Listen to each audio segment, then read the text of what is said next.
Hello, Mr. Nichols here. I wanted to talk to you real quick about Launchpad.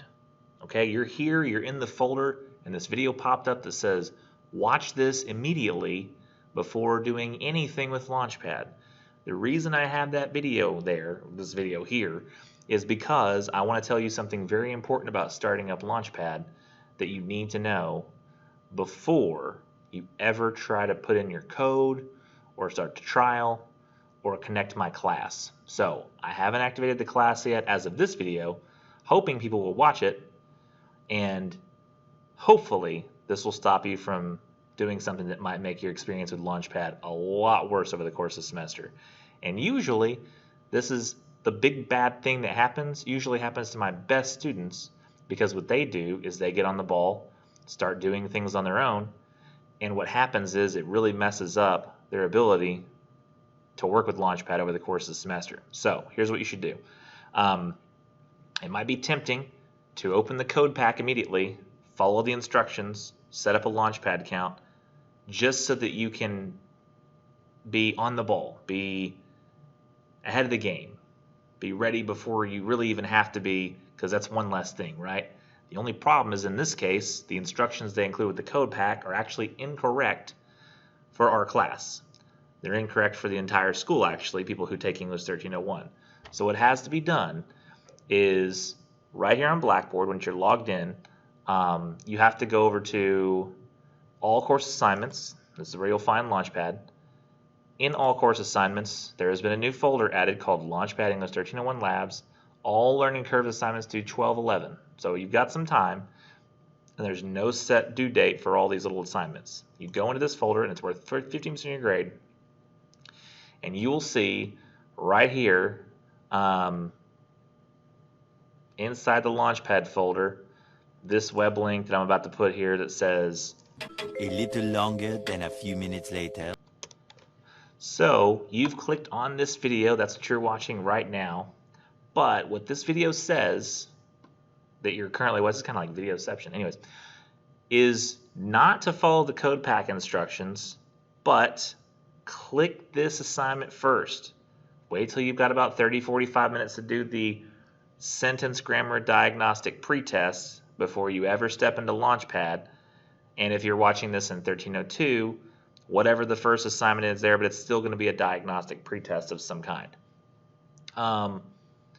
When you click this, it will take you out to Launchpad. Once you're at Launchpad of the Macmillan website, you will need to log in to the services or set up an account based on your prior information.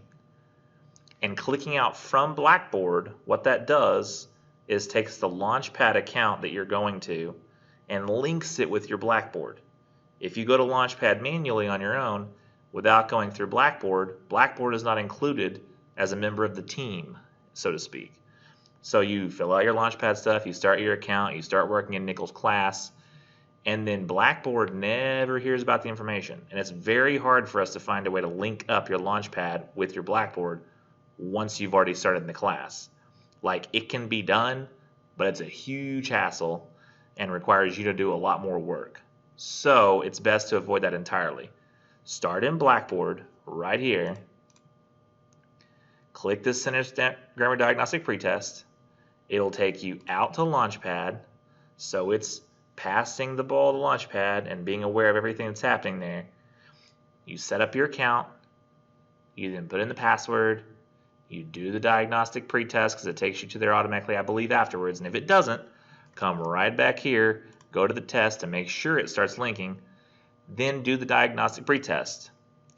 After you're done with the diagnostic pretests, after about 24 to 48 hours, because Launchpad still takes some time to send the grades over, you should be able to see your grade in Launchpad. If you do not see your grade in Launchpad after 24 to 48 hours, probably something went wrong. It could be even something as simple as you clicked here originally to get to Launchpad, but then it asks you to log into your account, and you're like, I don't remember the password, you did a password reset, but that involved you going to your email and coming back and going to this and going back. By that point, it might have lost the Blackboard link. So if you do all that stuff, you may want to, when you go back into Launchpad to reset your password, just to be sure, go into this assignment again to remind it, hey, I'm linking it with Blackboard. It might be especially hard if you're doing this from a phone, because it may be even harder to link Blackboard to Launchpad since you're doing it through a phone browser. I don't know those specifics. But after you've done that, you've got it linked, make sure you don't just stay in Launchpad and do everything there. It's very tempting because I tell you that all the assignments you're supposed to do that will give you the grades are the learning curve assignments. Ideally, you'll have time to read all of these little essay parts and watch little videos that pertain to the information you're talking about here. And from what I hear from students, this information does cover what's in here, so this will make it go a lot faster. But the only thing you're actually graded on are the learning curve assignments. So every time you should come back to Blackboard and go to thesis statement and then learning curve. And then you should come back to Blackboard and go to the next folder, argument, learning curve. Until at the very end of this thing, you will find the sentence grammar diagnostic post test. Once you've done all the assignments called learning curve in every single folder and the sentence grammar diagnostic post test, you will be completed with Launchpad. It's ideal that you would start with the pretest, go through all the rest of the stuff, then do the post test, because that is meant to be a diagnostic for us, and if students are doing the post test before it's time, that's out of order and it's not really working. So what you need to do is exactly what I said. Start here, go through the folders, through the learning curve assignments, then end up here.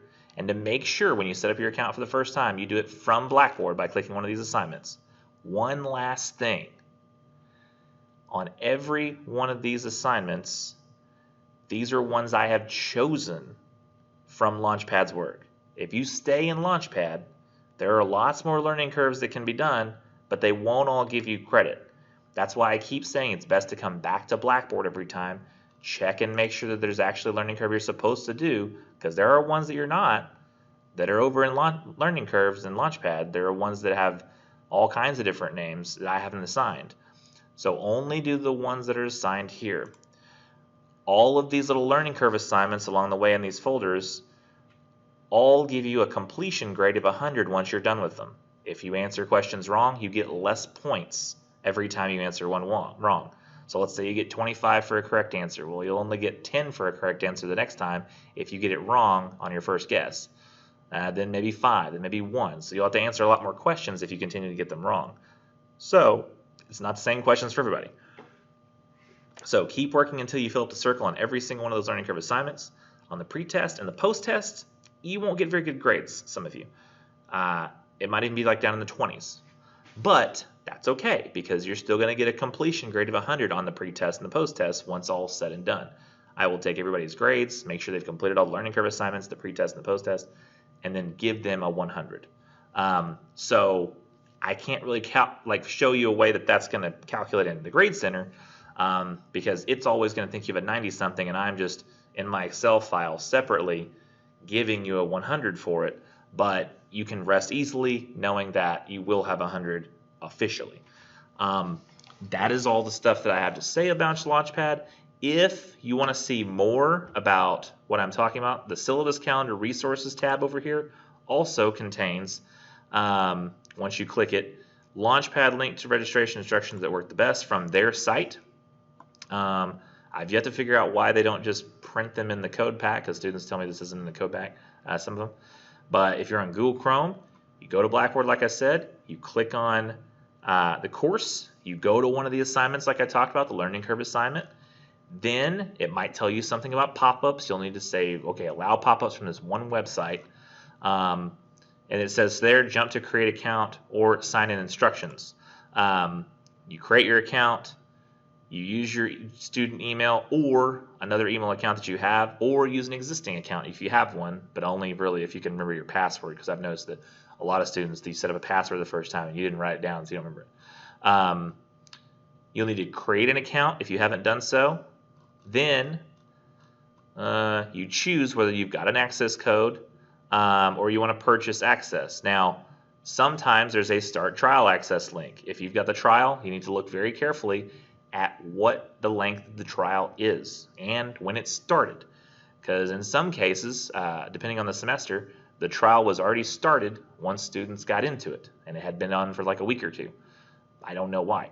So I think it might have been like Macmillan started them at the beginning of the semester for everybody all at once. I'm not sure if that's the case, but could be. So if that's the case, you'll either need to enter your access code from the bundle that you have or purchase access. They'll let you pay directly. Some people have said they could figure out how to get the cards for it on Amazon, but that's a little shady. You never know if you're buying something used or new. You can purchase it directly from them, or it comes in the bundle with the textbooks. There's no rush on this, so if you don't have a code yet, you can wait until you can find your best option for the code. Entering the access code is what you'll do if you've got a code pack already. You'll enter it, find my course. Once you've found my course, verified it's my course, you see the correct number. I've told you that's the course. Then you hit continue and verify. And there's a way to purchase access as well, but you can see the access is a little interesting if you don't have it as part of a bundle. So I would suggest trying to get the bundle from the bookstore first if you haven't already, or some of you have a school that will pay for that sort of thing, or other kind of financial aid that'll kick in and do it. And you've already got the books. Or you can just start trial access, which is a little tiny hidden link up under purchase access that you can use, and that will get you going.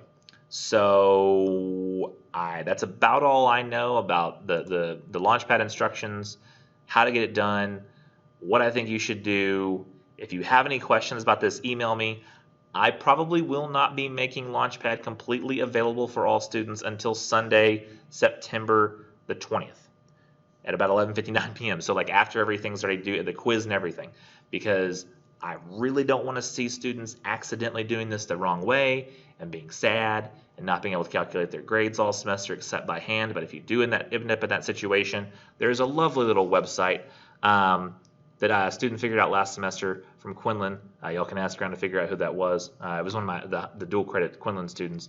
But she just said, well, let me just type in, because this happened to her, grade calculator, and she ended up at rapid tables.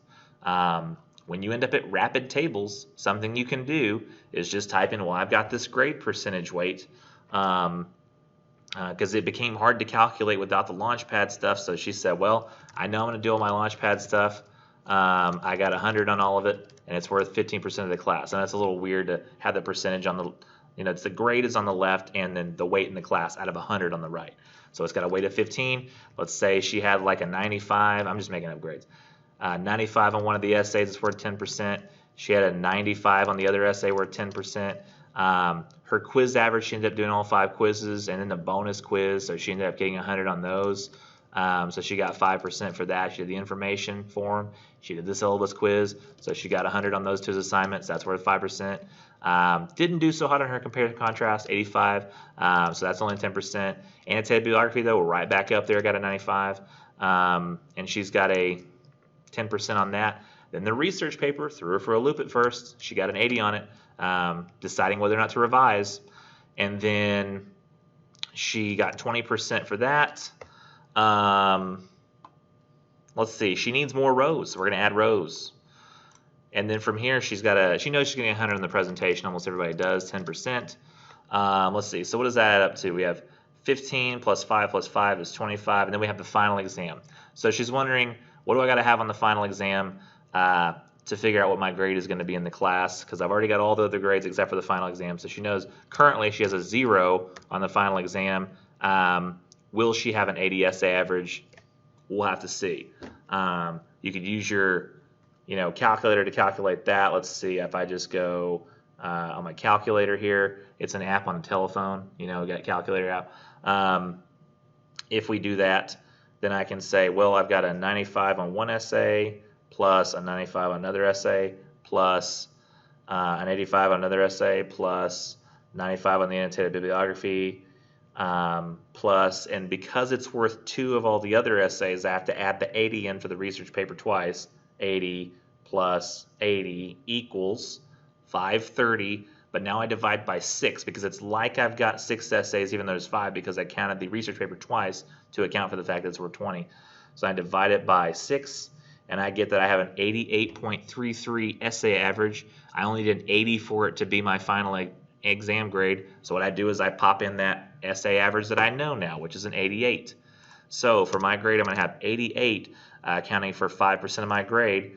and let's calculate what is my average. 92.4. I'm happy with that. It gives me an A. But if you're in a battle for GPA and you're still in high school, you could still use this form and say, well, I need to revise, and I really want to get a 95. So what do I have to revise to get that 95 I want? Let's see. Can I get an 85 on a revision? Not quite enough. What about a 90 on revision? It's not going to be enough still. 94.4. But she talked to Nichols, and he said he would average roll a 90. 4.5 up to a 95. So if I can just do that, let's see, it's a 92 maybe would be enough. A little too much. 91, back it off, should be 94.6. Perfect.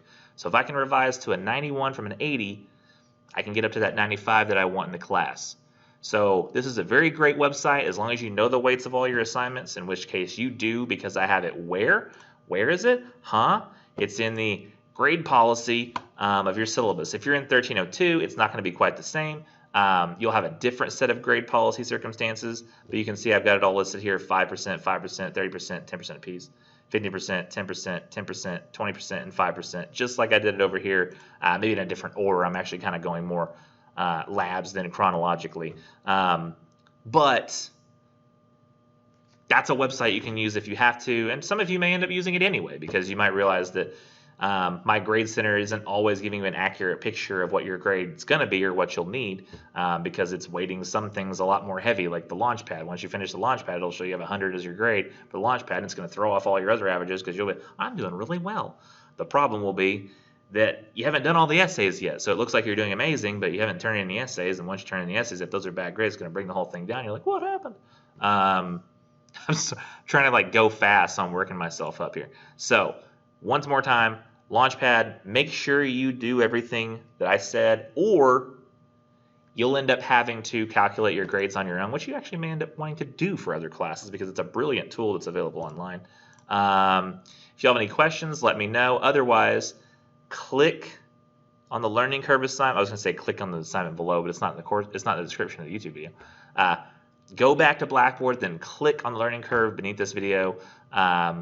The pre-test underneath this video to get started. That way you can follow all those instructions, and if you really want to know for sure, you want to click on the syllabus calendar resources, that Launchpad link, to read those and make sure you follow it to a T. You're welcome to do that. Otherwise, you'll have a great rest of the semester. I'll continue to post things as I notice people have problems with that. Please send me emails. I've noticed a lot of students are sending me emails, and those are causing me to change things in the course to make them easier to understand, at least from my perspective. If I ever make anything harder to understand, let me know. I've been trying to change things, make them easier to understand as people express difficulty understanding them. I understand that when I was in school, a teacher gave us a book and said, read it, and then we had to figure out how to survive. But we live in a different world now, and when I had computers and stuff and Google, I had to figure all that stuff out myself. You really haven't grown up in a world like that. So, everything is intuitive. You say, I want to see this bigger. You pinch to zoom and it's bigger. You pinch to small and it's that. And sometimes you ever know, sometimes you do stuff on a phone, you're just like, will this work? And it usually does, right? Because it's very intuitive. The internet is not really very intuitive, and computer software and Blackboard and stuff, it's not very intuitive in the way that many of the software you're used to is.